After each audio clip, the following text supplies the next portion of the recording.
Well, welcome back to Division 2 of the CSC Challenger Series, brought to you by Partners Promoting Darts. Don't adjust your screens, ladies and gentlemen. The beautiful, beautiful human to my right, your left, is Nick Darachi DeShera, young buck himself, with the pink hair, don't care attitude, ready to go for TOC, just as I am wearing a TOC jersey, ready and raring to go. So you're going to see me in this bad boy pretty much for the next 5 days. But I'm Shaw Green, joined by Nick DeShera. Nick, we have a great battle here in Division 2, buddy. What do you think? I think we're in for a great showing from both these guys. I mean, we saw week one. Jason Derby came out explosive. He was lighting up the board, constant dynamites, fuses were going off, megatons were exploding. It was a great thing to witness. Honestly, it really set the stage for how this Division 2 has been set for the season. Tyler Henze, let's be honest, he gave Paul out of the business when we saw him on the stream, and It's been a great showing from him too. And there's a lot of pressure mounting onto this. I mean, he wants to move forward, especially now that Rick Henze's out. He's the Henze that has to carry the torch here. This is set to be an amazing match. Yeah, if you're the Henzes, you definitely didn't want to finish 5th, 6th in both divisions, right? So, unfortunately, Rick falls to Kenny Doyle on Monday in that 5th, 6th spot. It's up to Tyler to hold the Henze name strong, and he's going to do it as an 18-year-old if he's going to do it at all. But let's look at the tail of the tape. Let's start off with the young buck himself, Mr. 18-year-old Tyler Henze, playing in Little Falls, Minnesota, at the Rustic Saloon for Midwest Coin. His nickname is Hand Solo. He does only have one hand.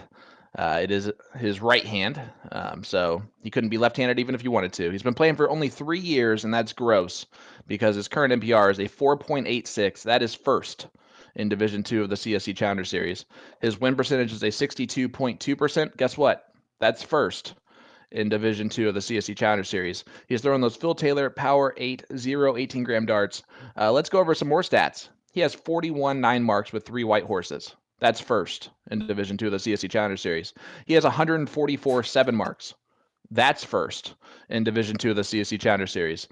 His 5 marks are lacking. He has 135 of those, and that's third overall. He has played the third most games, 83 of them. So that does kind of weigh into that explosion of stats, but he still is number one in average. So played the third most amount of games and been that consistent overall. The only person he's lost to is the guy who's in the king seat, and that's James Edwards. He lost in round 1 to him, 9-8 in the last leg decider. Since then, he has defeated Andrew Trainer, Eric Ludke, Ken Ripp, Paul Otto, and Jonathan Long to get back to this point. But he's got to be the favorite tonight, right? Not just tonight, potential favorite to at least make it to the final. Yeah. He has the game. He has the swagger. That's the other thing. A lot of people don't understand. The kid, while he is a little bit nervous because he wants to prove himself, is also very confident in his game. And in 3 years has done more than what Sean Green can do in the last 30 years of darts. Yeah. Yeah, or 13, however long I've been playing. Whatever it is. I kind of rounded around. But no, seriously, he's an exciting talent to see. And so to continue it developing and to call him a favorite after only 3 years of playing, being 18 years old, I mean, that's a big feat to be able to say that. I mean, he's been so impressive. And on the reverse side of that, his opponent is not a slouch either. Jason Derby, playing in St. Peters, Missouri, playing out of South 94 Bistro for Playmore Coin Op. This is his debut in the CSC Challenger Series. His nickname is Demolition, which works perfectly for the Boom Goes the Dynamites, right? I've been playing for 20 plus years, and it's 4.31 NPR. That's about a 0.5 difference, and we're at the 5th, 6th place match. His win rate is a 47.5. We'll talk about why that's the case in just a second, but he's throwing those Peter Wright 18-gram darts. Man, he's a very accomplished player, playing for 20 plus years. He plays steel tip, he plays soft tip, he does very well in both. He has 17 9 marks with 1 white horse. That's way down compared to Tyler Henze. 53 7 marks, 86 5 marks, but he's only played 56 games because he's only played 4 rounds of the CSC Challenger Series. Again, the 47.5% win rate, that's because of the round 4 match against Dwayne Johansson. He lost 9-1. He got absolutely walloped in that match. He's also defeated Ray Morgan, Jeffrey Johnson, and Larry Keith, but he's been stewing on this 9-1 loss for 2 weeks now. Does that affect him at all? Does it make him more motivated? What does it do? We saw with Jeremiah Millar on Monday, he came out a little bit hot, but then he kind of fell flat there about halfway through the match. Is it better to be playing consistently throughout the last 6 weeks or to take a couple weeks off, bud? These guys here, these are competitors, and Jason Derby, 20 years of experience, about 3 of that in the last 3 or 4 years is in soft tips, so actually fairly new to that side of the game. He's someone that's not gonna shake in the face of adversity. He is someone that's played players that have higher averages. He's seen new talents come up on the scene. He's been around. It's not going to be something that's going to affect him in that sense. We see that he had the showmanship in that week 1 match. And again, he really did set the tone with how him and Ray Morgan were playing, where I feel like he's going to try to do the same thing tonight and try not to falter. And it's going to be a test of how focused Tyler can stay rather than if Jason is going to shake in the form of was going to be a tough matchup for him. Yeah, I think overall, if Tyler limits his mistakes, I think he wins this, and he might win it pretty handily. But that being said, Jason Derby is gonna give him a run, and he's gonna be scrappy. Look for him to try and close legs quickly. And Tyler's going to do the same thing, which is actually going to be a little bit weird to start off with. But with the 0.5 average difference, Jason has to play the short game, because the longer that you play in a leg, the more those averages are going to pan out, right? Absolutely the case. It will always show true after longer periods of time. And the thing is, I mean, Tyler's just so explosive in his performance. He is so much of these big bursts of really powerful legs and a couple of moments of shakiness, like right now what we're seeing in the diddle here.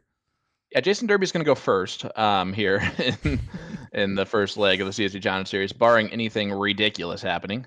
But if you've never watched before, let's go over the format and specific rules of the CSC Challenger Series. It is a double elimination style tournament. Both these players are on the loser side of the bracket. This is for 5th, 6th. The winner moves on to play Rich Sturbins in the 4th place match. But players play a race to 9, best of 17 legs, all cricket with a cork or 3-dart count up to start the match. You just saw Jason Derby, I think, win that. I'd stopped paying attention after Tyler shot a 24. The loser of the previous leg will start the next leg after that. If either player is down 3 or more legs, they will continue to go first until the deficit is reduced to 2 legs. This is the PPD player advantage rule. And if we go the distance, we go for speed.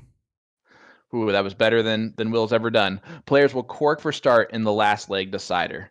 Nick, I can't tell you how excited I am to have you in the booth with me tonight. You're with us every single night that we do the CSC Challenger Series, but to have you on the call with me is always a special treat, because I don't have to listen to Will. Well, it is always a delight here, and Jason Derby wanted to give you specifically some props here, as he didn't have a nickname or moniker prior to this, and now he goes by Demolition Derby because of your commentating. I love it, man. Anytime I can give a sweet nickname to a player, I'm all in for that. So you're welcome, and thank you for taking the suggestion that I gave. That's always a special thing for me when that happens. I know that there's a few players that are going by the monikers that we've given them, and that's always fun. And South 94 Bistro is going to be hopping, right? They usually have a pretty good turnout just for that location in general, but yeah, it's a really, really good dart location. A lot of great players there. I think that might be Brent Baker sitting down there, but I'm not positive. It kind of looks like him, but I could just be making that up because I know Brent Baker plays there. Yeah, well, you do like to lie. It's actually something that we just kind of make up the characters. No, this bar is always packed. Right? I even had the Playmore crew. They had one of their members that hasn't gone over to TOC to start setting up yet, and they went over, made sure the board was good, make sure everything was great. I got it right. Brent Baker is the one sitting down back there. It was. There you go. Look at that. Goes the dynamite right out the gate. Yeah, you're really cooking with fire right now, huh? That's the best it's going to get, buddy. It's all man, guys, downhill from here. 376 of you in the chat. Cannot tell you how much we appreciate that. Rich, great win tonight. Looks like we're going to see you in a couple weeks. Dennis Shea in there. And guys, let us know where you're tuning in from. Let us know who you have in this one. Doing so will automatically enter you into tonight's live stream giveaway, where A to Z Darts is giving away tonight's raffle winner a $15 gift certificate to A to Z Darts.com. All you got to do is leave a comment in our chat, hit that like button on our Facebook page, and you will automatically be entered in to tonight's live stream giveaway, brought to you by A to Z Darts.com. And there's the point lead back for Jason Derby, but a little bit scrappy here in leg number one for honestly both players based on the averages. But Jason in the 3-6 range is just, that's not going to do it, even against the throw or with the throw with Tyler Henze. Yeah, the interesting thing that Tyler said to me in our chat earlier today for our interview was along the lines of he considers this his like first like big stage foray in darts, and while that is obviously very flattering to our show, it does show like how much it means to have the spotlight on him. And last time we saw it, he ended up coming out swinging and played amazing, especially that first half against Paul Otto. But it's later in the bracket. It's going to get harder to do the same, especially with more eyes on it. Will Stewart, I'm wearing a hat tonight that is featuring some god-awful logo. So it's covering up my potential baldness there, but we'll see what happens. Hey, how about this? Sierra Edwards in the chat. That is, of course, James's cuter half, saying that she wants that rematch with Tyler Henze. So that's who she's rooting for. I think that if I know James well enough, and I think I do, I think he also wants that rematch. He wants that top average. He wants to go against him. It was a 9-8 score line. I'm sure he had a great time playing in that. It's going to lead to a great end result. But Jason Derby, I'm telling you, this is a slow leg for him. But when he gets going, he can be a very dangerous dart player, and he's not going to allow this leg to get in his head. He's not going to allow any of that to really take form. But you can see here, Tyler's not giving him an inch right now. No, he absolutely isn't. But what I am going to give everyone here is our 9 mark over under as Tyler Henze takes that first leg. Right now, I believe personally, especially with the explosiveness of these players and how they have these strong bursts, I think we're going to see 16 and a half 9 marks tonight. That's going to be the line. Okay. I like that number. That's almost as much as Jason Derby has overall in the CSC Challenger Series through 4 matches, but Tyler has been really heavy in his scoring power with the 9 marks, so we'll see what happens there. Will Stewart in the chat, reminding everyone that was bald. I would like to remind everyone that as we get our first demolition, boom goes the dynamite there for the demolition derby. But Will is not good at math. Every time he has averaged up those averages at the end of the CSC Challenger Series, he is off. And the 6.05 that he said that was shot by Ram on Monday was a bit bloated. It was actually a 5.93. So he's off by 0.12. That's impressive. Yeah, I mean, that is impressive, but you got to give him some credit. It's been one game, and I haven't written down a single average yet. I did. I wrote down both. Oh, you did? What'd they shoot? Yep, I'm un for one. 4.93 and a 3.90 for Jason. But Jason started off with a big 9 mark there to start off this leg. Gets rid of the 18s, goes back and points the 20s. Well done there. What can Tyler do to respond? A lot of 17s? Yeah, I mean, he's going to have to. You're going to try to make sure you press that advantage. As soon as you get that point lead, especially with the average difference between these players, it immediately puts the pressure on the back of Derby, right? So Tyler just needs to make sure he gets in front, and at that point, he's going to stay in front if he can. I like the switch to the 15s off the 17s. It's not typically a move that I make. I'm dumb, and I like to play it in order. Yeah, for some weird reason, I think of things like that. But look at that. Tyler steals the 15s instead of going to the 16s. I love that. And he shot. had a mark. He had a mark on the 16s too. He must have been blocked on that treble 16 after dart number 1. Yeah, but I like that shot in general just because it puts a little bit more of that chess, that 4D chess that we talk about, and on top of the fact that it makes him waste that single. Jason Derby has that single on the 15. It's basically a moot point at this point. Big darts from Tyler, nice 6 mark there, and it's scrapping a little bit closer. Mike Maloney, don't defend him. Okay. You don't need to make it seem like that was okay for him to do that. Great darts there from Derby. Ties up the score line. So does Tyler go 20s, 19s, and 16s here? Try and close all three? Take a shot. You have the lead. I know it's not always correct, especially knowing Jason Derby will hit the hat trick more often than not. But I definitely think the that'll shot work. is, yeah, that's a, if you're going to go the Bulls, that's how you do it. But I personally love taking the 3-for-3 gamble rather than going for this. And I mean, Derby can really bury him if he wants. He's not going to. Doesn't No. give him an out shot, though. No, and again, here's where Tyler, you throw the first dart at the close, right? You got to stay in the Bulls till you hit two. If you once you get that point lead, take one of the numbers if you have any point lead at all here. But you have to have the point lead first. You have to secure it. I don't know. It seems like that's now 40 points. It was 50 last time. Just getting a little bit lower and a little bit lower. And there's the point lead. And he's going to stay there until he's going for that switch up because he didn't like the position there, but he's ready to bury and punish that position there. So now Tyler needs 4 more bowls just to get that point lead back. And there was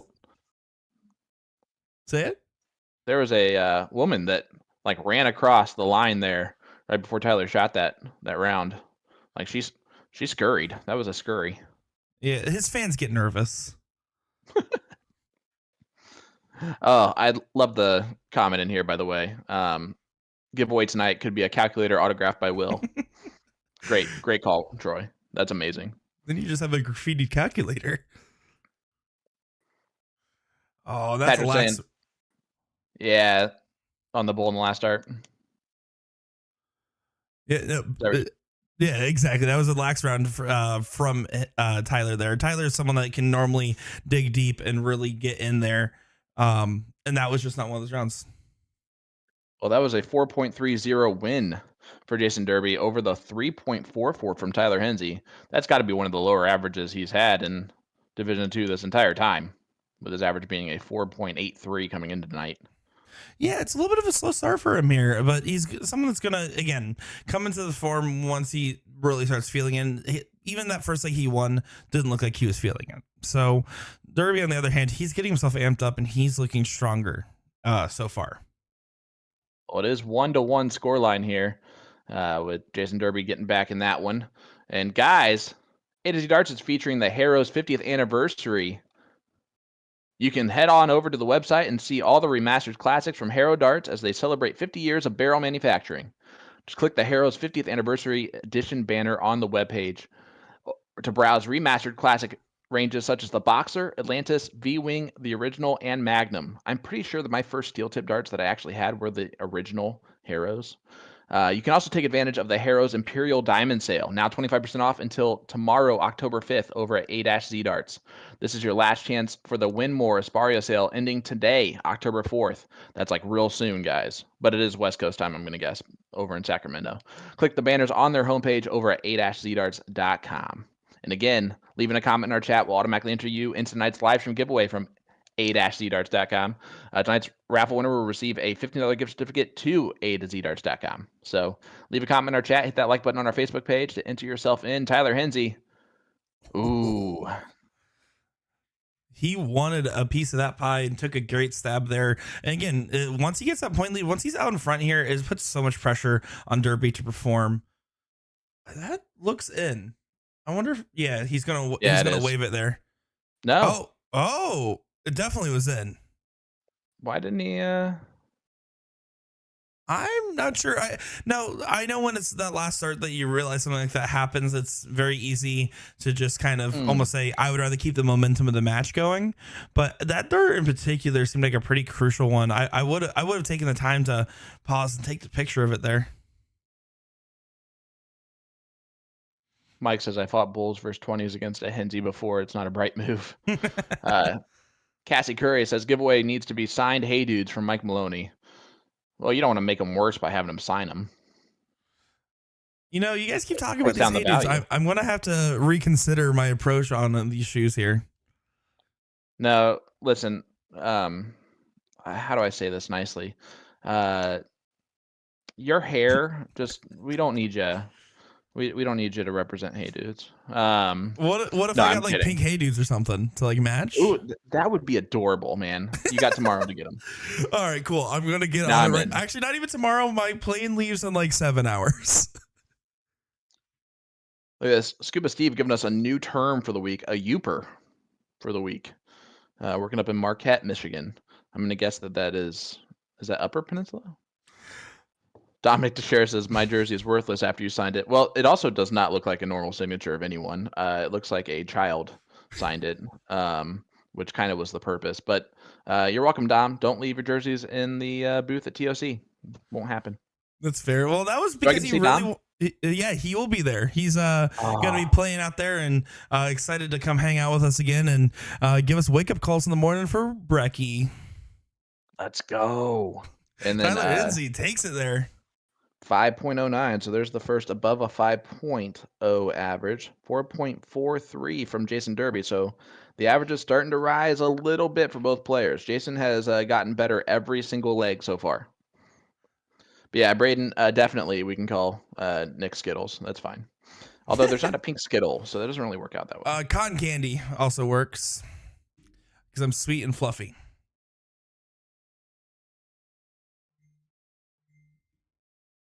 Tyler in YouTube, not Tyler Henze, just said 100% just joined and thought that was Rick for sure throwing darts. Like that's how good Tyler plays darts now. I would like to appreciate. They're also about the same size. Yeah. Oh, they're tall. they're dudes of stature, and I mean, you and I are both around 6 foot, 6'1" here, and they are tall dudes. 6'2" and 3/4, but that's fine. Oh, that's cool. I'm actually 6.5, and when I was getting my driver's license, You're 6.5 years old. See, yeah, and that explains so much about my behavior. But they asked if I wanted to round up or round down the half inch, and I said, "Who rounds down?" Yeah, that's true. Boom goes the dynamite there for Tyler Henze, his first for Han Solo.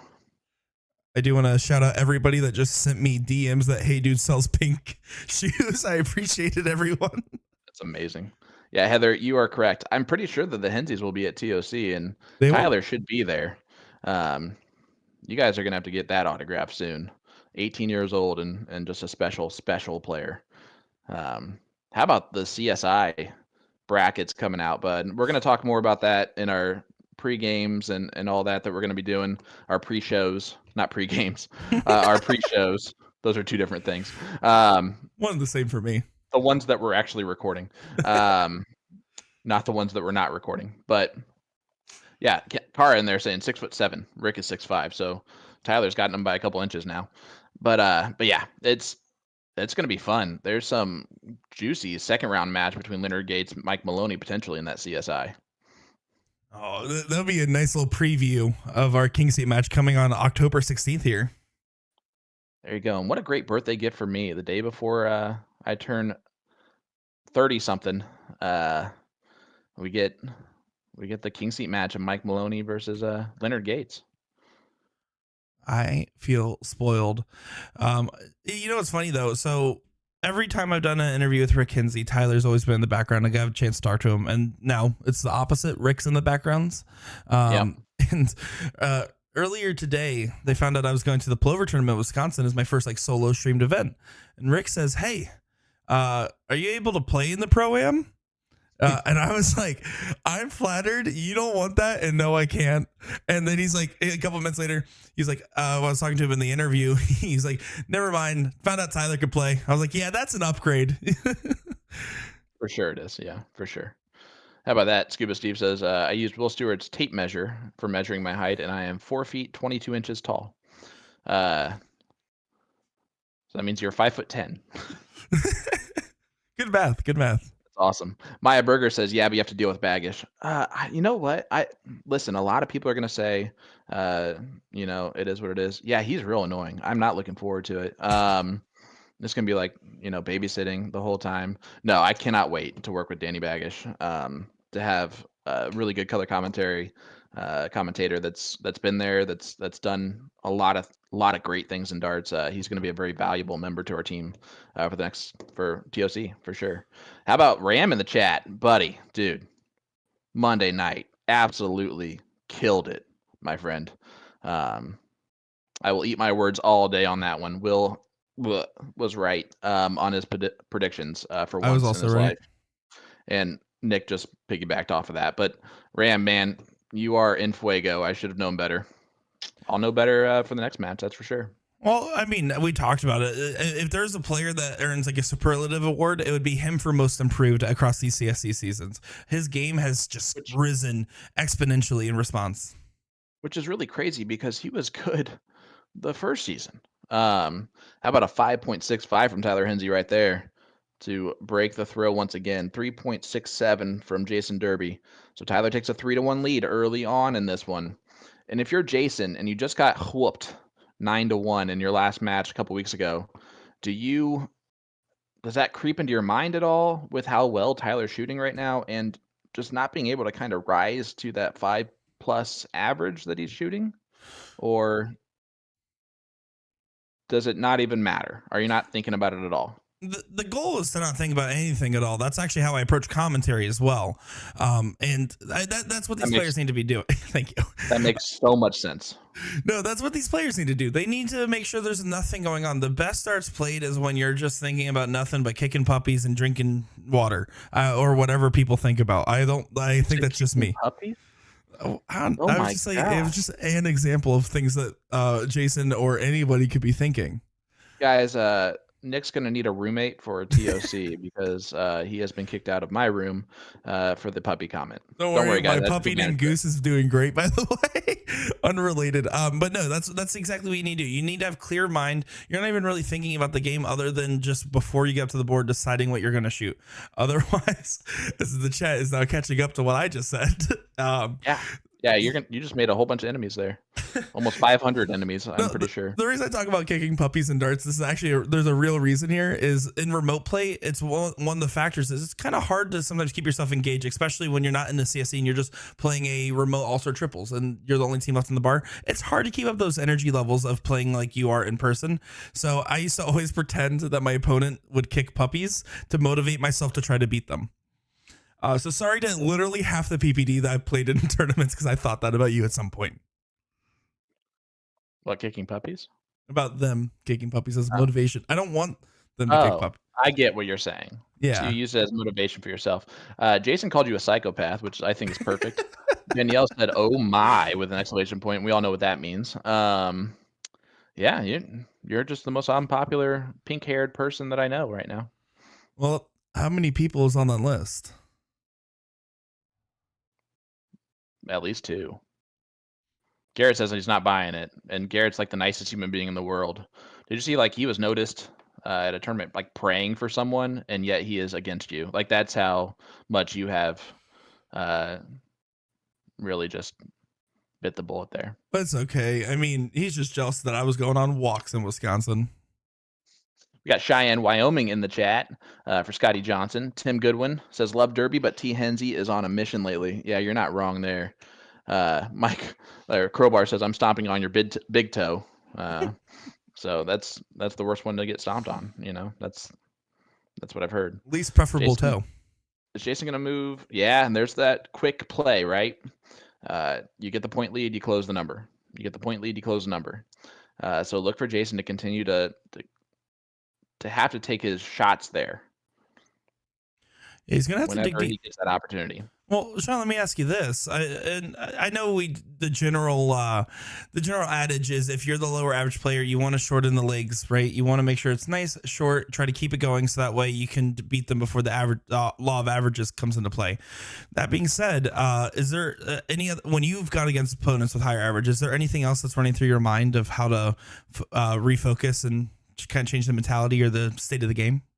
Yeah, I pray a lot that I actually hit what I'm shooting at first and foremost, and then when that is working, which is rare, don't let me tell you otherwise. Then it is to shorten the match as much as possible. I learned that from a great dart player here in India. His name's Ben Ferris.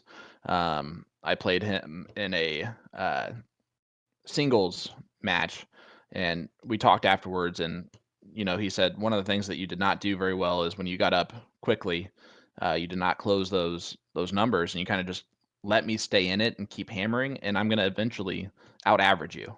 And I mean, it was spot on. I won a couple legs, but I could have won way more based on that recommendation. Of course, he told me that after we played because that's the smart way to do it. But Correct. yeah, I've taken that that approach since, and it's never paid off because I have yet to hit what I've wanted to shoot at. But I know that's the right strategy. It certainly is. I mean, the only other thing that I could think of to do, right, and when I'm going in stronger opponents, not to show signs of worry. Try not to show that you're nervous. Try not to show that you're getting anxious about being behind if you are. And that's something that Derby won't do. He will never show that he is feeling weak, nervous, or behind at all. That was a big dart there from Jason Derby. This is one of those legs where he is battling with Tyler step for step, 4.67 to a 4.60. Tyler's putting a little bit of pressure on him, and he is responding the exactly right way. And if he can continue to do that, he'll be in this match. And you can see the section starting to get a little bit hype back there. Yeah, And you that's can't. another way to kind of raise yourself up. Exactly. You can't count them out. You can't count out someone that has this great support network. I mean, look at all those people. I mean, everyone at that bar is basically just watching this right now. Oh yeah, and it's really cool to see. Well, Jason, he brings it back with him one, and he's a fired up player. I actually talked to hold on one second. Let me write down these averages before I forget. 4.54, and I missed what Tyler shot. 4.09. Thank you. Kyle Ludi played on the Siege last night, and he is now in the supercharger for TOC, the top 500 in the All-Star rank list points, and he played like 15 DRTs in the last 3 weeks to qualify for it, and it was awesome. He said that he really prefers playing online because he can yell and scream and be his normal fired up self, and your opponent's not going to hear any of that. Whereas if you're in person, you can't really do that. It comes off as disrespectful after a little bit, right? Unless your name's Gerwin Price. No, it still comes off as disrespectful, but well, different right, kind, the charming kind. He's like rock solid, so no one's going to mess with him unless your name is Gary Anderson. You don't take any crap from anyone. But I mean, so I think the remote play, Jason seems like he's more of a fired up individual. Tyler is, for being 6'7", and he is a gentle giant. That is for sure. He's very respectful as an 18-year-old. He's got the right mindset. You can tell that he's just very even keeled. Jason, on the other hand, same exact way. Been playing for 20 years, but he knows that he needs to get fired up from time to time. I think Tyler's just a little bit more reserved. Yeah, he's more of a subdued individual, and he's playing with that mentality that he has something to prove. You'll hear about it in the interview, but he knows that there's a slight bit, even if it's unintentional, shadow of Rick Henze because of just how well known, notorious, and proven he is in the dark community, and he wants to show he's better than that. So he's taking the sit down, be humble approach, being quiet, reserved, and just taking names where he can. Yep. Sean McHugh in the chat. Tremendous to get my dark fix from the States. He's in Scotland currently, where it is, I think, something like 3 o'clock in the morning, 4 o'clock in the morning for you, Sean. Man, that's crazy. Mike Croning saying he has a question for us. Yeah. What's the best way to drown out background noise while playing? That's been my downfall, and then I start to rush and maybe throw flutter darts. Is there a way to fix that? I know that's actually one of the benefits of remote play, right? Is in-person tournaments, especially in Steel, some of them are not big fans or even have rules against headphones. Yep. In remote tournaments, there's no rules about that. No one even knows what music's playing in the bar. And I used to wear those for a long time, and eventually I just, with my ADHD, I just started distracting myself with so many other things where I just wasn't even thinking about the game anymore. When I'm at the line, I try not to think about anything, especially not darts in that moment. And see, I'm actually the opposite of what you just said, because I also have ADHD. My goal is to hyper focus on just the dart match and what's going on, which does get me into trouble from time to time.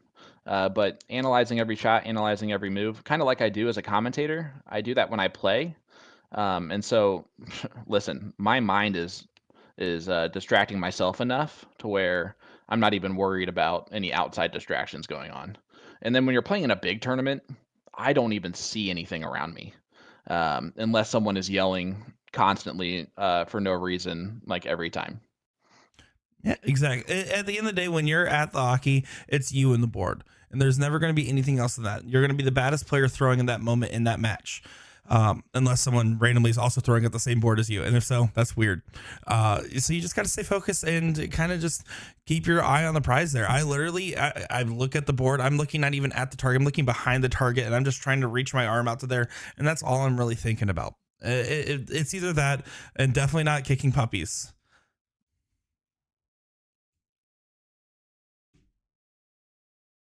Well, look at this, Jason Derby. Right now, out in front of 4.78 currently against Tyler's 4.11. And this is Tyler's throw. See if Tyler can get something going right here. He needs another treble 16 just to really stay in this and unable to get it. He's been wiring a lot tonight. Yeah, a little bit more than normal. It's not what we saw from him in the past, and definitely not what his average indicates he's capable of. It's going to be one of those things where he just needs to loosen up right now and just play his game. Yeah, and you're seeing Jason. Someone said it earlier in the chat, don't let him lose pressure, because as soon as that happens, he gets relaxed and he starts playing really well and firing on all cylinders. So Tyler's got to continue to put pressure on. A 3.91 is just not putting pressure on. Yeah, exactly. I mean, Jason Derby and his approach to this match is going to be unwavering. He is confident. He was smiling. He was joking in the interview. He was feeling good. He knows his position. He knows the statistical advantage / disadvantage of the whole thing, as he has to do a little back away there real quick. But no significant risk on this dart as he does get it there. 4.64. Another great round, but a 3.91 from Tyler with his throw, and it's a 3-3 scoreline. We will take a break after leg number 7. Who's going to have the lead going to the break? Let us know in the chat. Tonight's raffle winner, if you do so, you'll enter tonight's live stream giveaway from A2ZDarts.com, where they're giving away a $15 gift certificate to their website. All you got to do is leave a comment in our chat, hit that like button on our Facebook page, and you'll automatically be entered in for your chance to win, guys. And let us know who is your least favorite commentator on the CSC Challenger Series, and just go ahead and say Will Stewart since he's not here. It's much appreciated. Don't say me. Yeah, I'll cry about it like on air. You can also vote for Danny. He's not here right now. He commentated a match this season. That counts. For sure. Yeah, Tyler's starting to get a little bit more of a pep in his step there. That's a great start off to this leg here. Both players in the sevens. Yeah. Boom goes the dynamite for Tyler Henze. That's number 3 on the evening between the two players. You were at 16.5 was your over-under? Right now, it's definitely under. Well, that is correct. So if it's less than 16.5, that is considered the under. Pops in the chat saying, hey now, Dad, do you know what he does to me? What he says to me on a daily basis? The way that he bullies me, just without any reserve whatsoever. Rich in there saying Will Stewart. I love it.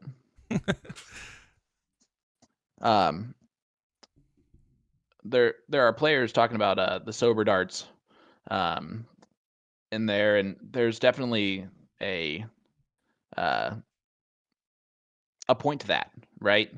I played sober darts for years because of my hitch, and I could not have any alcohol and not have my hitch. So that was a absolute necessity for me to get out of that. But once I got out of that and got more confidence with my throw without feeling any of that extra stress on my arm, I now take it easy when I'm out doing that. I'm never too ridiculous, but I get to the point where I have a lot of fun trash talking. You know, that's like my good spot is when I'm trash talking, just enough to annoy my opponents, but not enough to be really awful. That's when I win. Absolutely. It's funny because like Tyler and I have the same perspective. We started as youth players. We couldn't drink when we were at tournaments, and I believe it or not, to everybody watching, I never snuck a drink at a dart tournament until I was 21. Then I started grabbing them off tables. Was mine sometimes. And that's the difference too, is like I feel comfortable playing either or. If I'm drinking, it's for the social camaraderie of the whole situation more so than anything else. Appreciate that. Boom. Big darts from Jason Derby. The Demolition Derby gets another one on the board.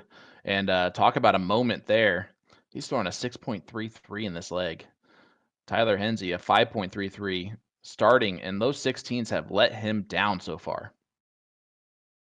Richard Tolley, you're absolutely right there, bud. Scuba Steve says, I'm the opposite of sober. Well, you're from Wisconsin, buddy. You can't play darts in Wisconsin that way. Hey, I couldn't stay sober in Wisconsin either, apparently. Oh, Tyler Henze. There's the 16s. They're not letting him down right this second. Big 9 mark from him. Much needed. Hot Dog in the chat. What's up, brother? Guys, let us know who you're tuning in for. Let us know where you're tuning in. We got Scotland in the chat. We haven't seen our good friend China for a few weeks, our Australian friend who's been with us. But yeah, the momentum now really with both players. That's the best part about this, is that they're both firing on all cylinders right now. Yeah, it looks like it's gonna be one of those nights where they continue to build up throughout it rather than having these big explosive starts. And this is the best case scenario for Jason Derby. He wants Tyler Henze to work into feeling comfortable, because that means that he can make him feel uncomfortable for longer. Let's see. We got some Wisconsinites in the chat. We got some Yinzers. We got Hoosiers. We got some South Dakotans. We got some Texans in there. Some Iowans. Nebraskans. Man. A lot of good stuff. Oh, look at this. Look at Trip this. 15. Oh. Man, that was a moment. Love the energy there from him, though. Seriously do. He was feeling it. He wanted that one bad. And he might get a clean look again. Tyler needs a triple. Doesn't get it. And he just blew this leg pretty much.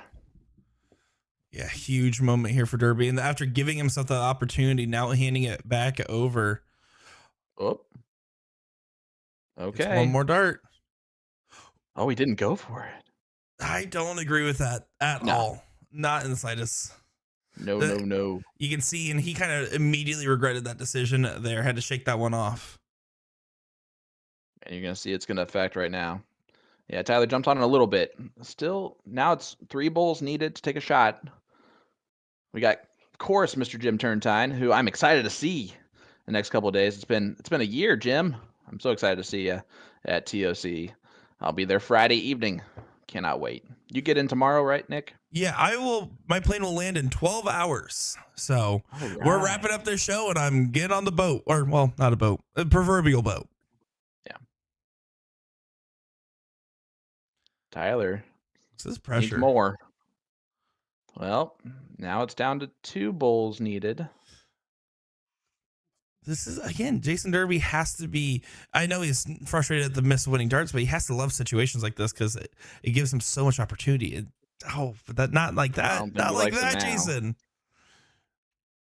Because like these are the moments where legs have to be won by Jason. When he's getting Tyler on a shaken perspective, unstable foundation, that's where he's going to relish the most and the most likely to affect Tyler the longest.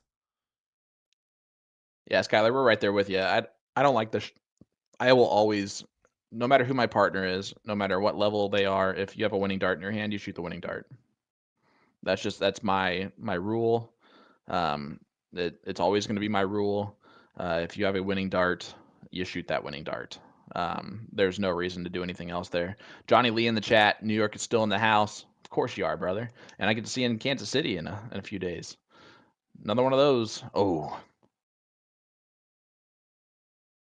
Needs to stay true. All right. Not quite the point lead. So Tyler, just go 2 bowls here, bud. Yeah, this should be right at it. Oh, he's going 15. Oh no. He can. I don't like that either. He should be able. Either one of these guys should be able to hit 2 bowls on command with 3 darts. I don't like it. Yeah, you should be able to hit two darts out of 3 on the bowl. Like, I'm shooting at the bowl there, and that says a lot, you know? You're shooting near the Ooh. bowl. That's true. No, I'm shooting at the bowl. It's just not hitting it. Again, still down 3 or still up 3 points. I still shoot at the bowl here. Exactly, because you already have that mark there, and he's not. He's going right back to those 15s, and then There does it the switch is. up there. He finally said, "I'm done playing this game." 4.85. 4.40. So the winning legs so far have been a 4.93, a 4.30, a 5.09, a 5.65, a 4.54, 4.64, and a 4.85.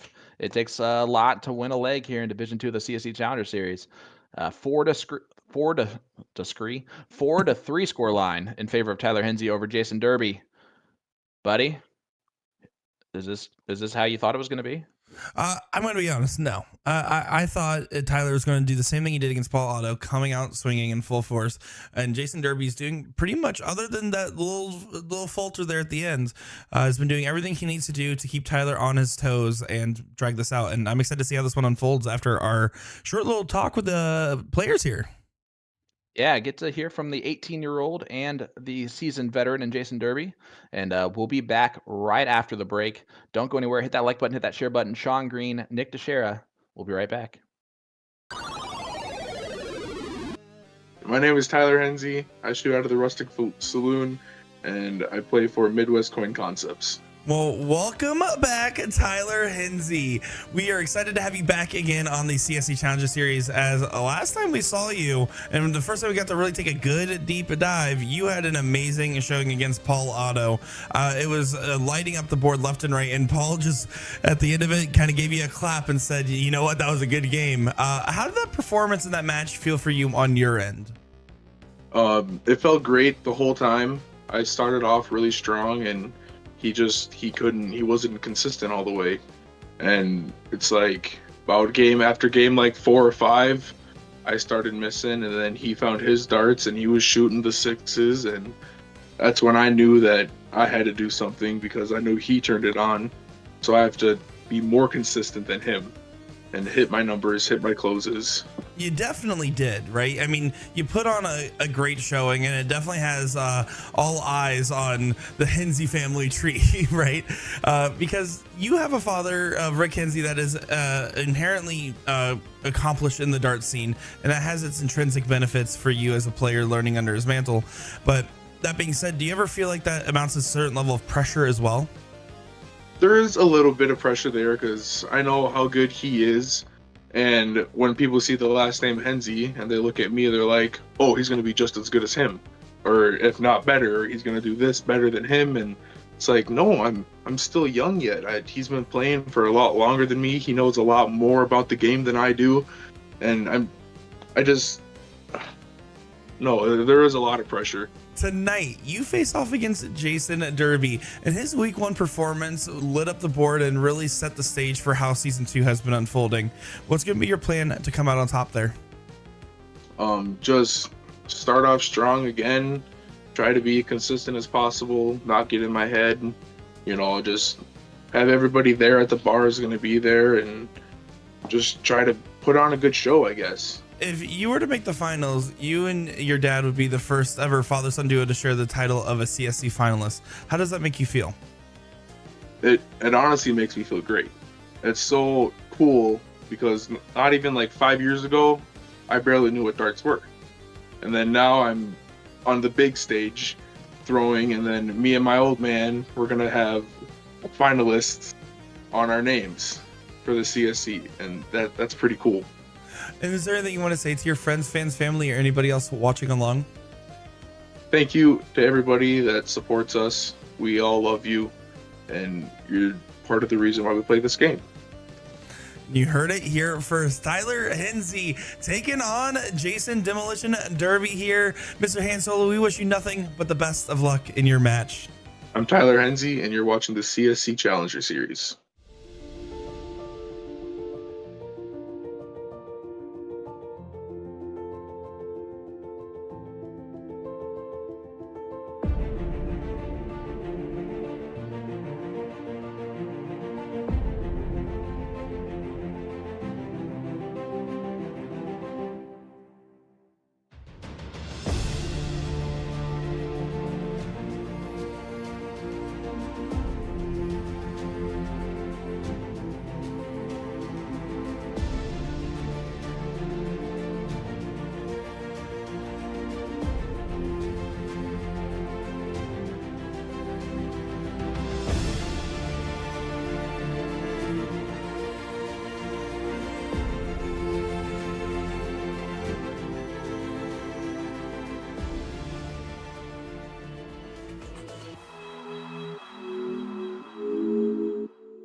Jason Derby. I play out of Playmore and 94 Bistro. Well, welcome back, Jason Derby, to the CSC Challenger Series. We saw you week 1 in an epic thriller versus Ray Morgan. We were excited because that was one of the highest averaging opening matches we've ever seen in the CSC. Can you talk us through that match from your perspective? I think it was something like we started off 9 mark after 9 mark after 9 mark opening, which is crazy to do 9 mark finish opens like that. I don't know. When he went into the break, I think up 1. And then after the break, I just kind of turned into another gear, and I broke, I broke, and then I think that last leg I won, was just one bullseye. And your run continued very well in the CSC, and then you played against the person sitting in the 3rd place match right now, Dwayne Johansson. Can you talk us through that one? Oh man, he was on his game. He never let me get more than 2 darts, 3 darts ahead. And every time I opened up a number, he closed it behind me and never even gave me an opportunity as a look. I mean, I'm glad I got 1 game off him, but he was in beast mode for sure. And then tonight, you have another beast in front of you, Tyler Henze, the front runner of Division 2 this season in average. And honestly, I mean, the young buck, the kid of the group, taking names. What's going to be your game plan to come out on top here? I've played against Tyler in league. If I could stay between a 5 and 6 mark ahead and truly capitalize when he does make a mistake, if he makes a mistake, that's going to be my key. Just playing my strategy, playing my darts, and capitalizing when he misses. Now, Jason, is there anything you want to say to your friends, fans, family, or anybody else watching along? To my wife, Sarah, thank you for just being my rock, being my cheerleader through all this. You've been nothing but supportive. To my friends and family, I love you guys. Thanks for the support. And we're excited to see that support in your game in full force this evening as you have a great match against Tyler Henze versus Jason Derby. Jason, we wish you nothing but the best of luck in your match. I'm Jason Derby. You're watching the CSC Challenger Series.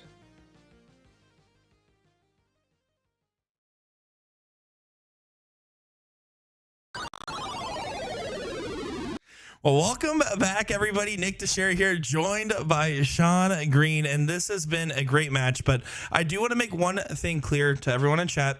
We saw some comments about people needing a little bit of sun in their life. Tyler Henze tries really hard to go outside. Okay, all right. Be nice. I don't think they were talking about Tyler Henze there, bud. It can't be me. I live in Florida. How can I be this pale if I live in Florida? Well, you might have said verbatim, I don't really go outside.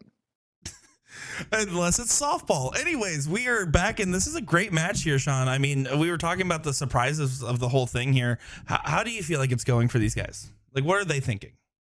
I think Tyler Henze is a bit disappointed in the way he's playing, and I think Jason Derby is thinking, hey, I not only have a shot in this, but this is very doable. It should be easy for me to kind of just keep control here for a little bit, and I mean that in like the best way possible, where he's right in this, and you know it's going to be kind of one of those things. If Tyler continues to play this scrappy, it's going to be a close match. That being said, if Tyler hits another gear, Jason has to be ready to hit that gear too. I believe Jason's listening to us right now. Jason, stop listening to us and throw darts. It looks like you're listening. You're hunched over. Give us a little wave if you're listening right now. It's not the best camera angle for you right this second, buddy. Oh boy. All right, guys, this is gonna be a good one here. Let's get some final score predictions of what's going on, because I really do think that we're not gonna get a breakaway unless something crazy happens here. If Jason Derby keeps applying this pressure, it's gonna go quite the distance here. Look at that. Porky in the chat saying hi, Jason Derby. Jason saying Henze 9-6, so he has this starting to pull away here. Let us know. We'll see. I mean, it really, I feel like it's still anybody's game as far as the perspective here and how they're going to approach this. Jason Derby, everything's going right for him right now to make this potentially hurt for Tyler. Tyler, on the other hand, if that break did him well and he got rehydrated, we'll see what happens. I think Brent Baker just gave Jason a new nickname, DB. DB Derby. I kind of like it. Yeah, he just mistyped Derby there the first time in the all caps. It happens to the best of us. The all caps, it doesn't allow you to, it doesn't readjust it for you. But Tyler starts off with a 5 mark, Jason with a 3 early on in this leg. But hey, as we're getting into the second half here, if you're sitting there watching along with us, maybe you're at the bar watching on a big screen, throwing your 4.5, 4.6 average, and you're like, my goodness, I could easily be playing with these guys. Well, do you want to know how to become eligible to play in major PPT events like the CSC Challenger Series? Oh boy, do I! Well, players become eligible for those by playing in PPD leagues and daily remote tournaments, or DRTs. Leagues are starting daily, so get involved by going to dartstoc.com and checking out the map. The map will show you any location with G3 boards within the PPD system, and they are always accepting new members, so if you're not seeing anything in your area, just have the vendor contact them on the website. From there, players can sign up for leagues on the website, and it doesn't take a ridiculous amount of games to be eligible either. Consistently playing one league a week will keep a player eligible for this event in the future. Again, go to dartstoc.com to get signed up today. And I don't know if you watched any of the Siege last night, but there is one moment in there where I went ahead and just did that entire script from memory. It was not in front of me at all and did not miss a single word of it. Oh, It's kind of gross. I will make sure Carly memorized Greg that is. sends you your $5 for the extra ad read. Well, look at that. Tyler Henze throws in a 6 mark and got the lead early here, but Jason has the high ground, and he's utilizing that high ground.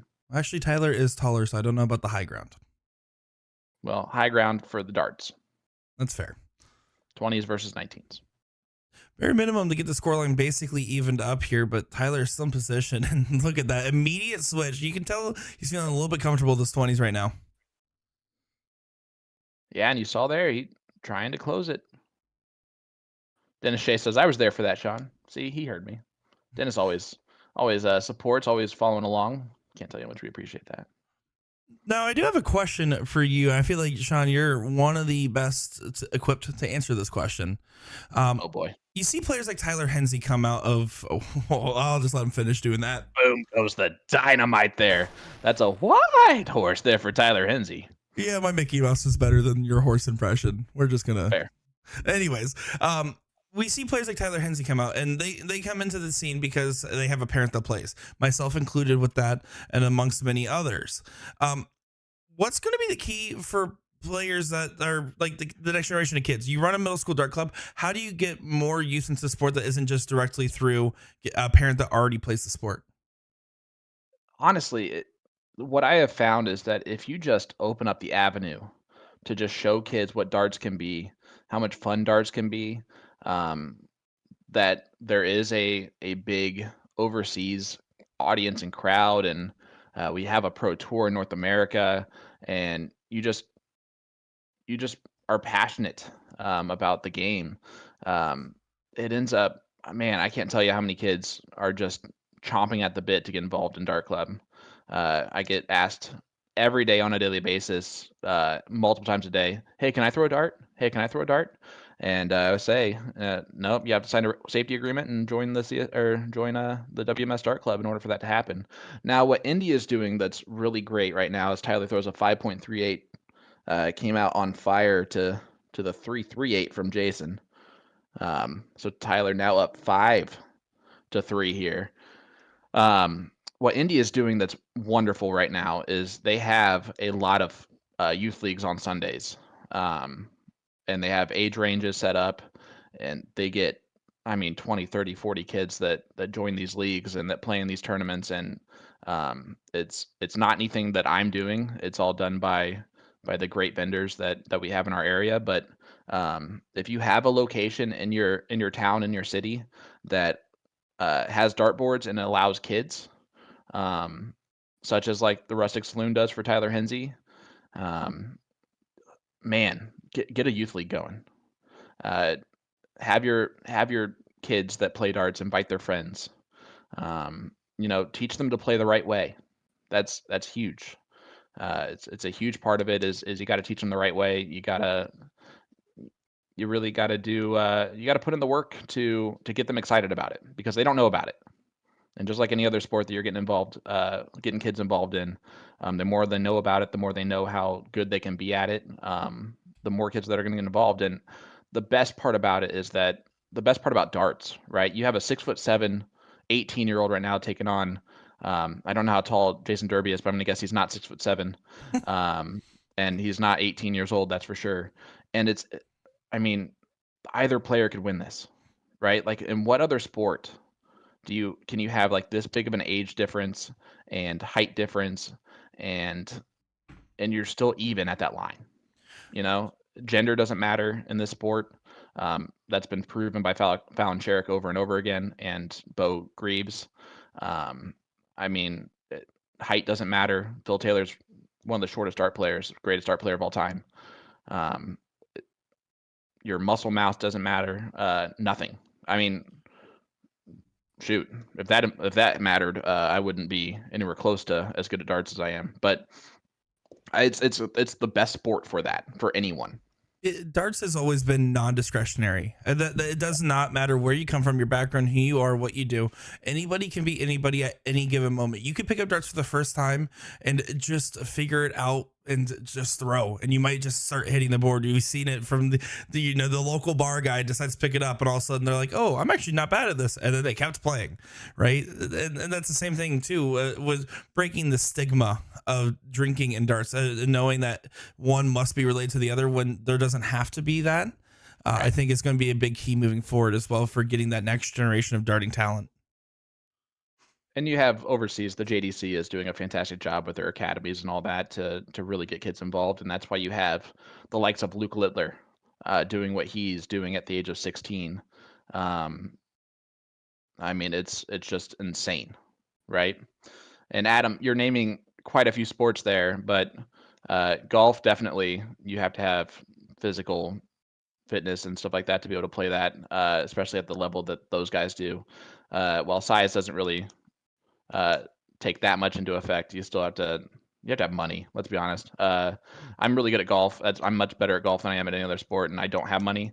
But I worked at a golf course for 8 years. That's how I got decent at that. Poker is one of those sports where you have to be very, very math smart to be really good at that game and know all those different strategies and stuff.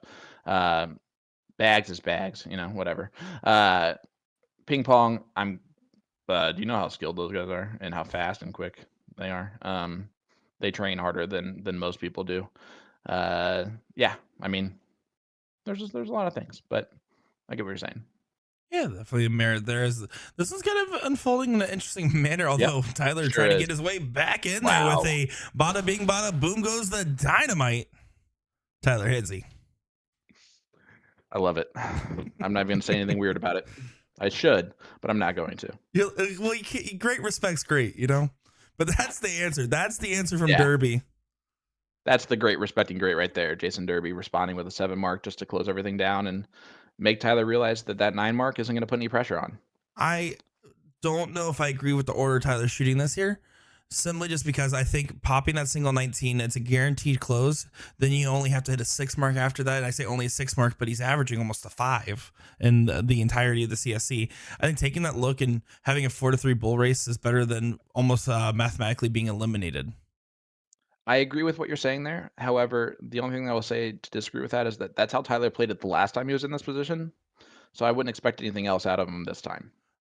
Absolutely fair. It is his strategy. He's a hunker down and stay unless he's feeling real comfortable in that given moment. He's trying to extend out the match,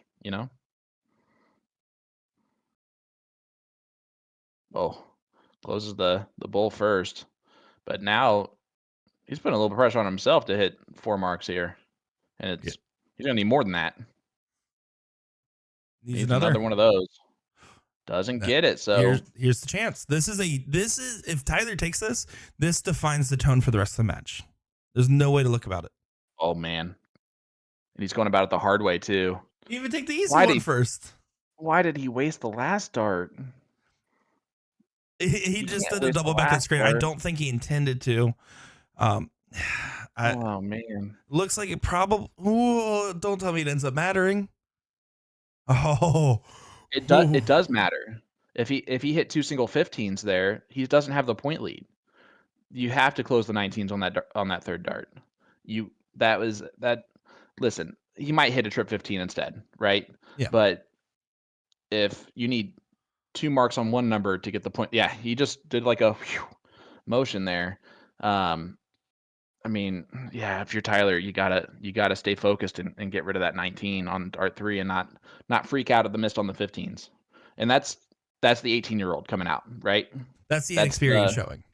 That's the maturity that will come with the game to stay focused on dart 3. Exactly. We talk about having a never say die mentality, but there's also just simply if the game doesn't say game over, you can never know, especially when you have the X factor of people watching, of pressure. And Tyler, I think, is almost too hyper conscious of the pressure of everybody, and he just wants the automatic go, go, go and trying to avoid thinking about it altogether. But in that moment, it definitely cost him. Yeah, if you guys want to know how serious Will is about his job, right? He is at TOC already. He absolutely is already there. So he's setting up currently. It allows the real talented people like Nick, Danny, and I to come in a little bit later, and still be able to kind of rest and get our voices ready to go for the week. Because there's gonna be a lot of talking going on. Come Friday, well, come Saturday through Wednesday, and I'm so excited, man. Guys, come say hi, please. Come say hi. Introduce yourselves. If I met you last year, please reintroduce yourself if I don't say your name right away, because that's just the dead ringer there. I add kids' names to my memory bank every year, which is 140 kids that I have to memorize. So I apologize ahead of time. But most of you that are in the chat and that I see here all the time I'm gonna remember anyway. Yeah, exactly the case. Come by. I made it real easy to find me. So that's the goal. I made it so you could notice that I actually have a highlighter head at any point. You just come over and say, oh, I know that guy. That's he does the CSC thingy. Yeah. Oh, Paul, I definitely remember you every time, bud. Porky, I come in Friday evening. I'll be there at 6:30, and you've met me many times, so you don't need to do that. And he can come say hi. Buddy, you can't pull fat. That's the John Daly line. That's why he never gets injured when he plays golf. Well, Tyler, right now, falling behind in this one. This might be tied back up here shortly. Jason putting the foot down to the floorboard here. Throwing a 5.5 in this leg. Franny's going to be at TOC, and I cannot wait to see him and call him Franny to his face and see what happens. What's going to happen is a hug, hopefully. He's going to be in the finals room. You're going to hear Franny. Get the Rudy treatment.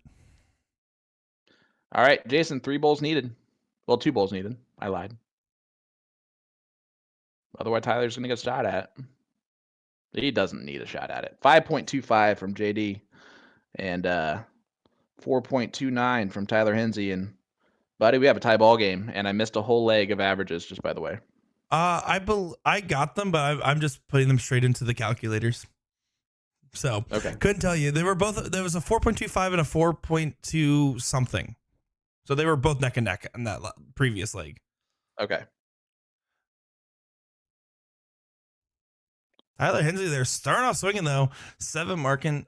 Again, it's a lot of pressure on the young buck here, and it's showing right now that he's just not finding himself in a moment of comfortability. But we all know right now his firepower is second to none in this division, other than maybe James Edwards. Just simply on how much his ceiling is, how high it is. Oh man, you're not wrong. And here's also the cool thing, right? You have currently left in the CSC Challenger Series Division 2, Tyler Henze, Jason Derby, Dwayne Johansson, Rich Sturbins, and then James Edwards. Only one of those players has played in the CSE before. One. And that's Tyler Henze, who was in Division 1 last year and went 2 and out. So this is all of their first times in Division 2 of the CSC Challenger Series, which is pretty awesome that that's what's left over.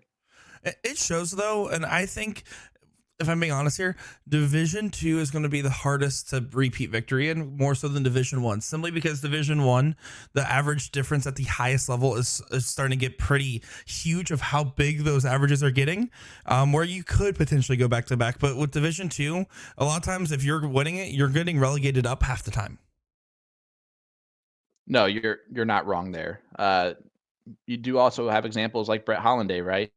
Who was back in Division 2 this season and fell short. And it's because also that just it just keeps rising, right? Like the averages keep rising up, the talent level, the pool of players is so close in averages for Division 2 that it really is impossible to call who wins Division 2 right at the start of Division 2. No, and there's so many X factors. There's so many unknowns. Yep. You talked about James Edwards and how he was like someone to put on the radar. And in fact, one of the players I think is a big X factor is currently on the loser side, still fighting, Rich Durbins. He is a well-known shot in the area, the king in our area, and known for a long time playing with Jimmy Sullivan and the like, and is a talented shot. We didn't get a chance to even hardly talk about him, and he's in guaranteed 4th place just because there's so much talent. And you have Dwayne Johansson waiting there in the 3rd place match. And the only reason why I was able to call James Edwards is just because I knew him, Tyler Henze. And you knew that first matchup, Tyler Henze, James Edwards, is going to be a lot of fireworks. When I saw James got past that Tyler in that match, I felt pretty good about James from that point forward in Division 2. But here we are. Tyler Henze might be the one who comes back to face him again in the finals, and then you never know what's going to happen. How about Colfax, North Dakota in the chat there? Who is traveling from the furthest away to get to TOC? That's what I want to know. 5.00 there to a 3.86 from Jason. So Jason allows that momentum to kind of fall away on him there. In the interviews, 6-5. In the interviews, we did talk about the fact that having a father-son have finalists as their CSC moniker, saying that they were a finalist, 2-time finalist for Rick Henze, one potential 1-time finalist if Tyler Henze continues this run. Tyler said that means a lot to him. Like, that is something that he wants to share the experience with his own father. He wants to say that, you know, his family, they're trying to build up a dart dynasty at this point. It feels like it's a big thing. Are there any other Henzes that play darts? Kara probably out there doing something. Kara actually says she's a big watcher of darts, but we all know she's probably got something in the tank we don't even know about. Look at this. Jason Derby firing right back with a 6.50. There's Brent Baker doing his thing back there. But, man, Tyler Henze throws in a 7 mark just to let him know he's there. Jason has responded well in these moments. Really well in these moments. Oh, that is on the wire. But he'll throw in a 6 mark, yep. Okay, well, I like that Kara plays. Good, Ken. You guys should win. Rick's he's a lot of things, but he's not a dumb husband, you know? It answer one of the comments here in the YouTube chat. Rich Durbins, he was at the bull shooter, so you guys were in the same room. He was wearing a Super Darts jersey. I actually only met him in person recently, but I've heard stories because the people that he played with were people that taught me the game.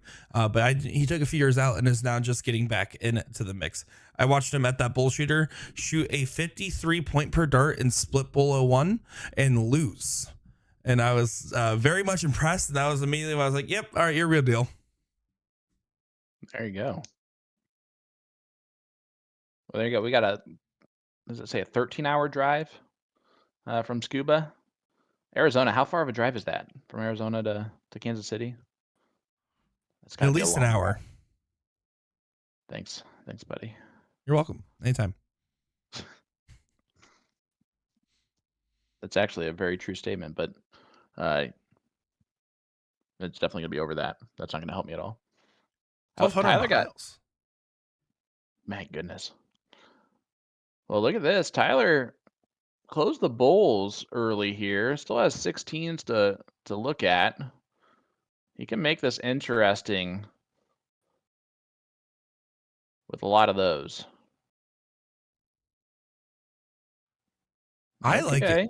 I like it because it's the insurance policy he's taking out here, because it's so hard for Jason Derby to justify shooting the bull if Tyler's able to get one of these 4 houses. If he's able to, it puts so much pressure. And now it's hard to justify when you can shoot the bull when otherwise he could start chipping away immediately.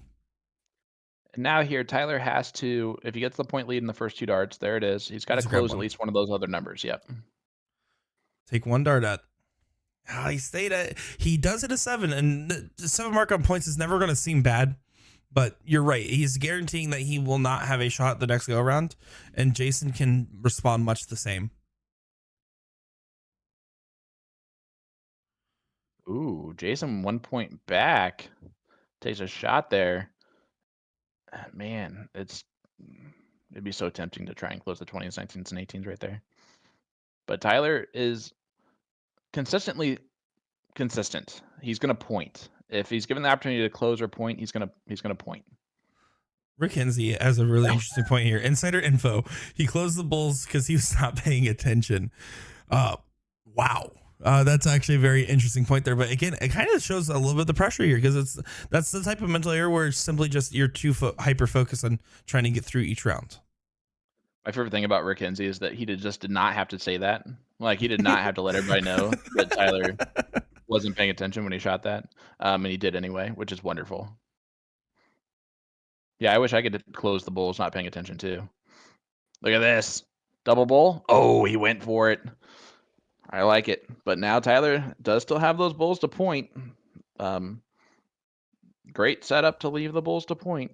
Yeah, but with that 4 houses, it's just not going to be enough, even if he loaded 6. Now he takes the close of the number. He should have done that a few rounds ago on those 16s, just because, especially with how well Jason's hitting them at this point, that was a moot point shot. Not necessarily if he, now it is. Yeah. Oh, well, it falls into another 19. That's nice. Andy, I will be at the Plover tournament in person.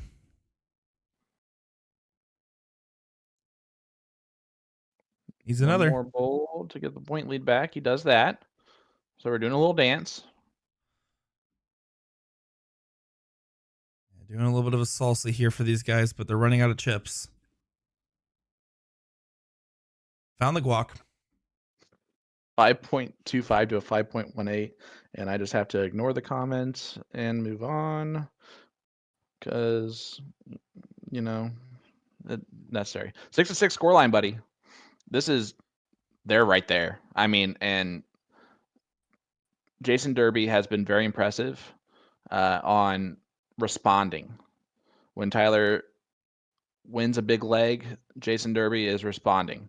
If Tyler wins 2 big legs in a row, Jason Derby is responding 2 legs in a row. He's not letting him get too far away. I mean, this is back and forth, guys. Hit that like button, hit that share button. Let everybody know we are live here. CSC Challenger Series Division 2, our last CSC Challenger Series match for 2 weeks. We'll be back on the 16th of October with the king seat of Division 1. So still got a little bit to go, because we're going to be at TOC this weekend. Yeah. Saturday through Wednesday. And I cannot wait. It's going to be such a fun time. Almost $2 million to be given out. Wait. I'm sorry. Players. How much? Oh, sorry. That's $2 million. Right about there is what's going to be given away. A lot of $10,000 winners. Man, it's so much fun to watch these players playing at the highest level in a big major tournament like TOC that they have spent the entire year working towards qualifying for. It's so cool to go out to TOC. I played in it 2 years before I actually ever got into working with the PPD directly, and it was such a amazing experience. And guys, the people that know me know I am no professional dart player by any means. I walked away my second year there. First year, we don't talk about, I lost every event. Second year out there, I walked away with $3,500 as a 3-8 player. That's not the top. That's not the best of the best. It's right in the middle, for a lot of those divisions. There is so much opportunity out there, and it's a player's experience. It is great. And I will say that, and I've been on record saying that well before I ever worked with the PPD. Well, there you go. You have it from a player himself. Look at that from Tyler Henze. Boom goes the dynamite there for the 18-year-old, and he needed it because Jason Derby was doing his thing. Only gets a 3 mark, so Tyler free reign here just to close the 15s and maybe even go bowl. Nah, he's gonna point. I like it.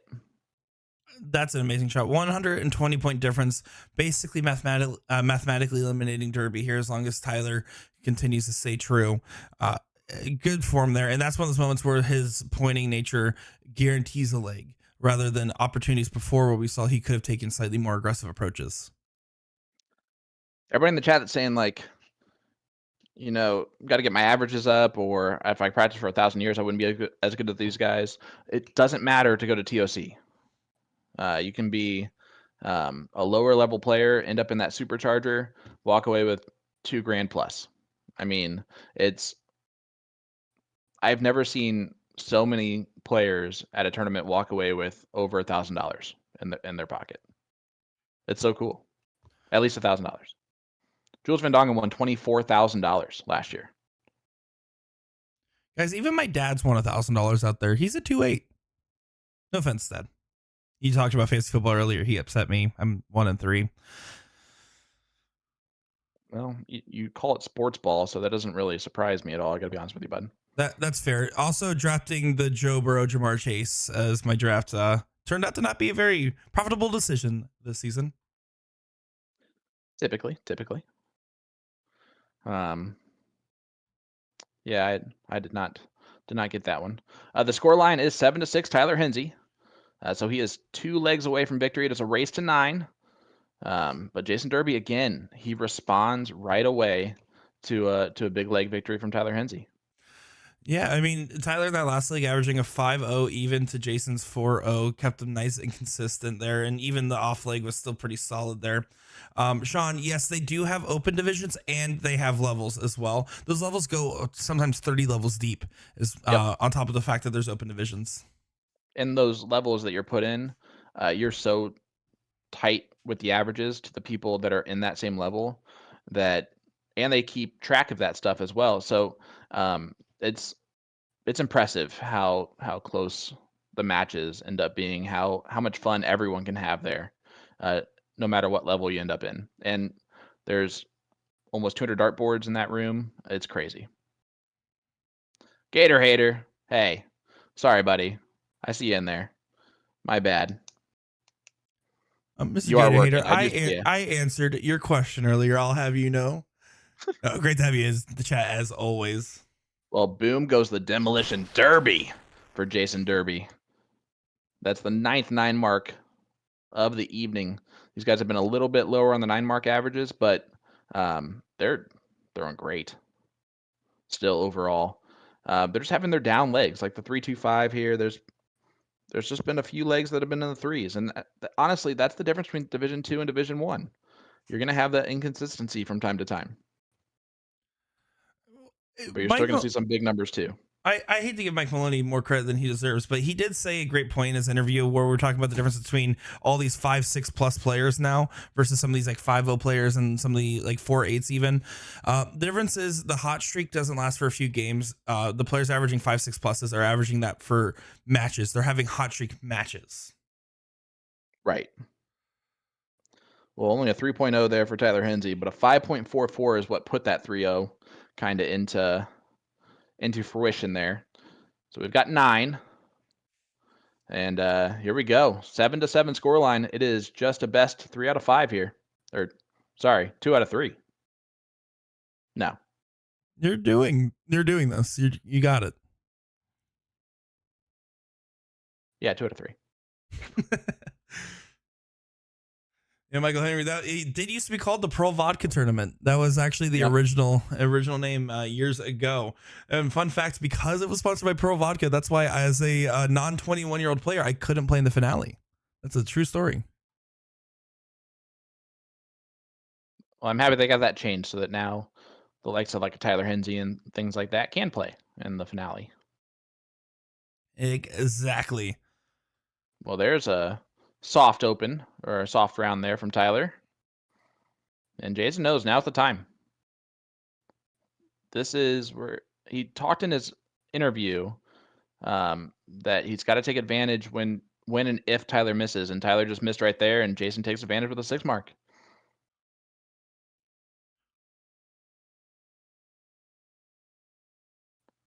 And this is not a good time to get your throw broken when it's a 7-7 scoreline. You almost have to wonder what's running through Tyler's head right now. What is he thinking? What is he feeling at this moment? Because I definitely think he's getting pushed more than he expected, on top of the fact of Derby doing well and himself faltering at times. It's not consistent. There's legs where he is just purely dominant, and then he goes into these moments of what almost looks like self-doubt on the dartboard.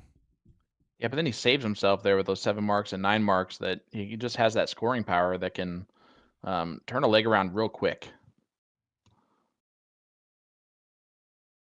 But Jason just continuing to play very solid. Jeff McMahon, what's up, brother?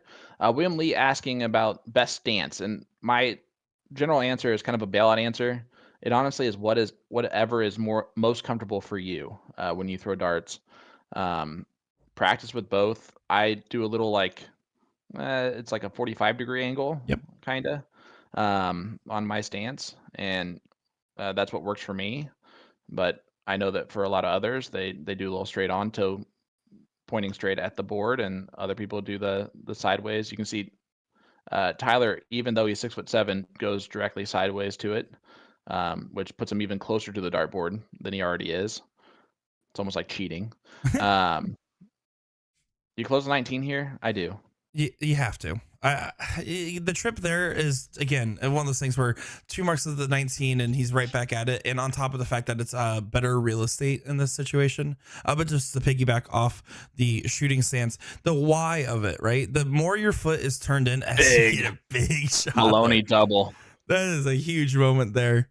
The more your foot is turned in rather than going straight on, like I also throw at about a 45-degree angle, the more your shoulder will subsequently also be turned in, reducing your motion.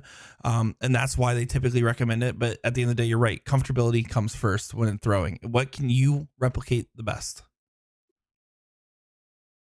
Oh, look at this. Oh, look at big 9 mark from Jason Derby. Boom goes the dynamite. And you want to talk about a timed moment. Perfect right there. That's exactly what you saw from Jason Derby. And, well, that double bull is a little bit more interesting now, huh? It does leave him an opportunity, but this is why we were talking about with the average difference and things that are being shown. This is what Jason Derby was hoping for. Oh, no. A scrappy match where he gets an opportunity. Oh, man. Tyler's going to get a look here. He needs 4. Needs 5. Needs 5. 5. We got it. We're cooking. I forgot. I thought it was closed already. It was not. Oh, he's not going to get it. Not going to happen. And he knows it. He knows it. Well, and this is what Derby wants. Derby wants the drama of the situation. He wants to be able to capitalize on these scrappier legs and to really make Tyler feel the heat. 20 years of experience versus 3 right now. Tyler does do that, but that's not going to really make a whole big difference here. Looks like Jason Derby is going to have his first lead of this match at 8-7. And what a time to have your first lead of the match. 4.56 to a 4.11. Tyler is now in a must-win situation. It all comes down to the start. You have to hit at least 5. If you anything less than 5 marks, I would consider basically just a missed round at this point. He has to come out strong. When he's ahead, he's fine. Minimum 7.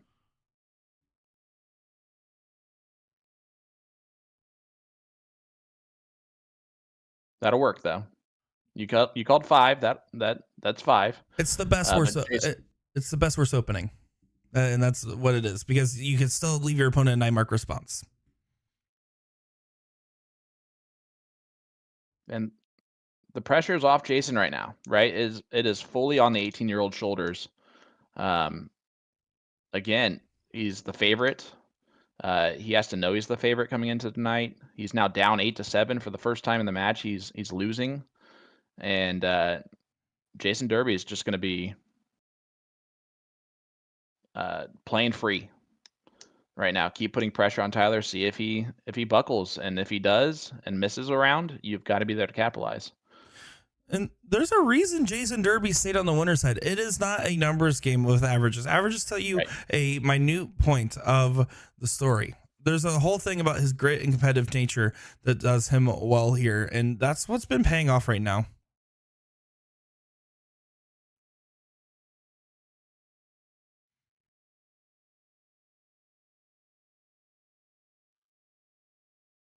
This is a big moment right now. Trying to make sure he keeps that established footing because he wants to not let up. You can't let Tyler catch a stride right now. If Tyler wins this, I don't think that pressure continues into a deciding leg. Well, I mean, the only pressure that really happened, Tyler has to shoot first on the diddle. If it does go to a last leg decider. So Jason does get a bit of an advantage there. Tyler only shot 24 points the first time he had the diddle, so that's got to be weighing on him a little bit too. But right in this moment, he can't be thinking about any of that but win this leg. And if I'm Jason Derby, I want to win it now. I don't want to go to a last leg decider with Tyler Henze. I don't want to give someone who can average a 6.5 if he's throwing his best leg at you in that moment. I don't want to face that, right? Right. I don't want to take that chance. With him being a match point, he's playing a video game fitting to the season. He has an extra life at the moment. He doesn't want to burn it. I mean, he's putting some pressure on, staying right there. The only thing that's saving Tyler right now is he's got the 20s. You can see looks back up and hits him twice. Jason wants to switch us from a demolition derby to a rally car sprint at this point. He needs to get this going quick. A funny car drag race. That's what he wants right now. A funny car drag race is you and me running to the breakfast buffet. No, it's a funny human drag race. Not if I make car noises. Ooh, Tyler stayed there on dart 3, which is fine. I mean, he could only get 59 points more.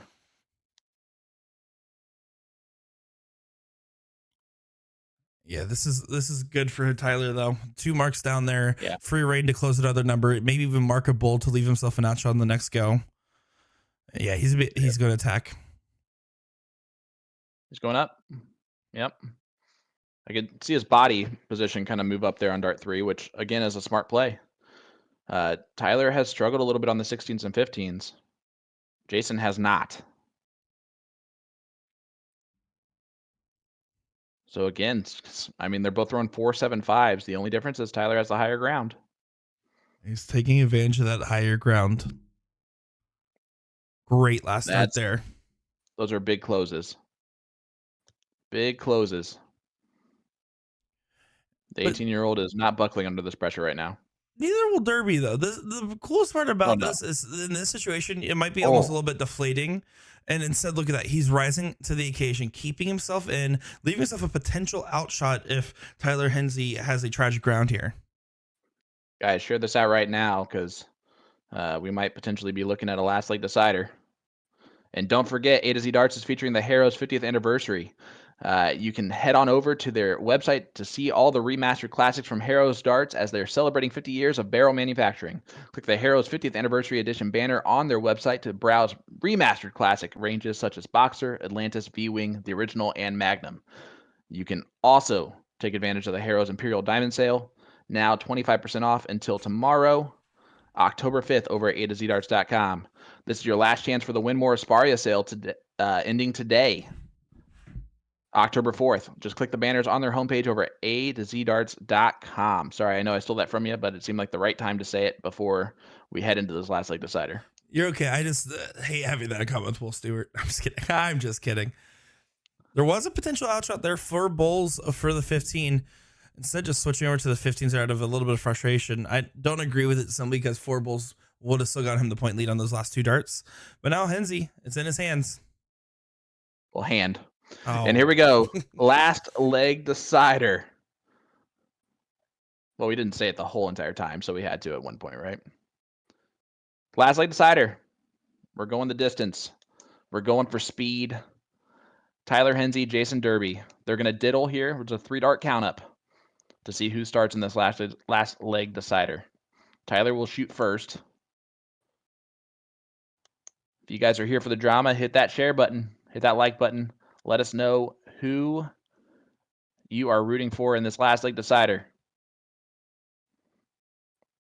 This is a much better start already from Tyler. Oh my goodness. What a The time. kid. What a time to do that.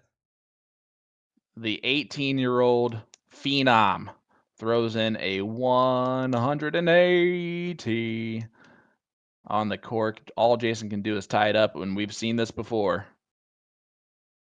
We've seen this before. Oh.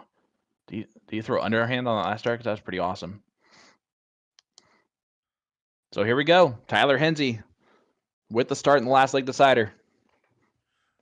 Virtual fist bump, and let's get going. Yeah, exactly. This is the moment. This is really where you're going to get invaluable experience if you're Tyler Henze, right? You don't get to replicate this kind of match pressure or this type of situation when you're practicing, when you're playing stuff. This is a big deal for him right here to guarantee a top 4 spot. What can he do here? Jason Derby, can he continue a Cinderella run, or can Tyler Henze lay down the hammer? Henze starting off on fire there with a 7 mark. That's ideal to go 180 and then start off still with 7 20s out the gate. It forces Jason to stay on the 19s for all 3. Snaps right back, though, finding 7 baby. on his own. We got a live one, ladies and gentlemen. We're no Millars here in this last leg. Man. Sorry, Jeremiah. That's brutal. He's asleep. It's fine, but he'll get you for that tomorrow. I'm telling you what. It's like you're not going to see him this weekend when you say stuff like that. Tyler fine right back. Look at this from Jason. Man, they go 7 7 5 5, and we are dead even. Yeah, this is an intense scenario right now. Oh, Tyler finally switching to an aggressive strategy after staying true the whole time on elongated points. That's a huge moment there. Can Jason respond in the same vein? Ooh. Is he blocked? He flicks in. Nope. Oh, he does block him on the third one. Look at the 94 Bistro back there. I mean, it's just the bent over pain. They're just with him in every single moment right now. There is no need for the back of your chair, folks. Yeah, every single is almost like a tough dart, right? He had them stacked on top of each other so much that they were all moving around. You can't get much closer, and that's precision right there. Oh wow, great switch back to the 20s for Tyler, and he does a little whew.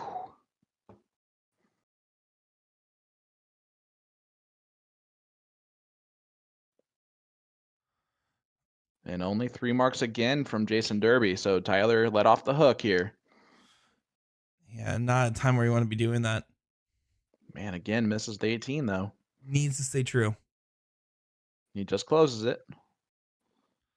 Now my crew will get the point lead, so let's see what he does. He needs to stay on it and pound. Ooh, gets rid of the high ground there and closes the 17s. Not a bad move. But if you're Tyler, you close the 17s first and just start moving. No, he's going to go 16s. I agree with Tyler here. He needs to go on those 16s. I know he's trading down on real estate there, but if he tripped on any of those darts, then he could have gone for that shot. But Jason Derby gambled, and it paid off in dividends here. What's he going to do with it? Oh, boy. He's got to stay. And he hits 7.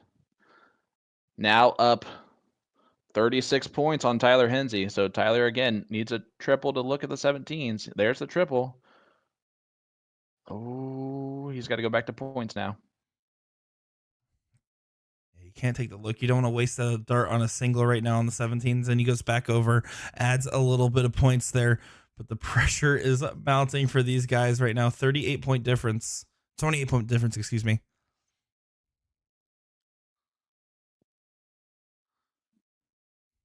To have the discipline there to stay on the 17s was very well done. Another triple here from Tyler gets him back the point lead. Nope, not yet. Sorry. No, that work. Oh, and he hits 9 of them. Tyler Henze, boom goes the dynamite. What a time for that one. I am so surprised he did not look at the 17s on dart 3, but when you're feeling it, you're feeling it, and he felt it. Needs a treble, and that looked really blocked, and it is. So Tyler, you got to shoot straight at the 17s, right? Get rid of them. Nope. Now he has to. Yeah, there's no excuse now. All right. The last one. That was a kill shot. Yeah, he went for it. Jason still needs 9 really to do everything he wanted to do there. He's just not going to get it. Oh. That's the wrong time for that. And here we go. The door is wide open, and I can guarantee you that yell was loud. And Tyler does take full advantage. And this is exactly what we wanted to see on Tyler. A true moment of focus, grit, sportsmanship. Jason, on the other hand, massive respect for never saying die here. But right now, the fat lady's about to start singing.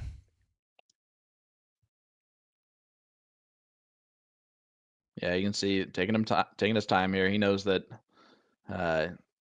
that's basically all she wrote. The nail in the coffin was kind of hammered in there by Tyler in the last round. That double bowl was so huge. Yeah, and here we go. Tyler Henze, the 18-year-old, to move on to the 4th place match, take on Rich Sturbins. What a freaking match for these two players. Guys, I mean, listen, take a bow. Hat off to you. You guys shot great. Seriously, you did. The respect there is, you can see. I mean, and everyone behind Jason better be cheering for him because he shot phenomenal tonight to take it to a last leg decider against, an absolute beast in Tyler Henze. Jason Derby, he shot great. I mean, hats off. Hats off to, there he is, Tyler Henze. Yeah, I mean, what a great match. It seriously was a great showing through and through there. It was phenomenal performance. Neither of these guys really wanted to give it up, and they didn't. They played great through and through. Looking at this here, rough averages, Tyler Henze 4.57 on the evening to Jason Derby 4.37. I mean, Tyler kind of fell a little bit below his average for the season, and Jason picked it up a little bit. But again, the style of play, Jason kept responding after Tyler would miss, and then Tyler would respond right back. Jason never let Tyler get more than 2 legs up on him, and then to get that 8-7 lead, Tyler just came alive. I mean, realistically, Tyler just didn't give anything away in that last leg decider. And Jason had that 1-1 mark round, and that was honestly the difference. Other than that, I mean, they both had their opportunities to win this match, and hats off to both of them. They shot phenomenal. Tyler moves on, and he's going to have a tough match against Rich Sturbins coming up once we get back from TOC, bud. But, man, what a little preview of TOC that we're going to get over the next 5 days.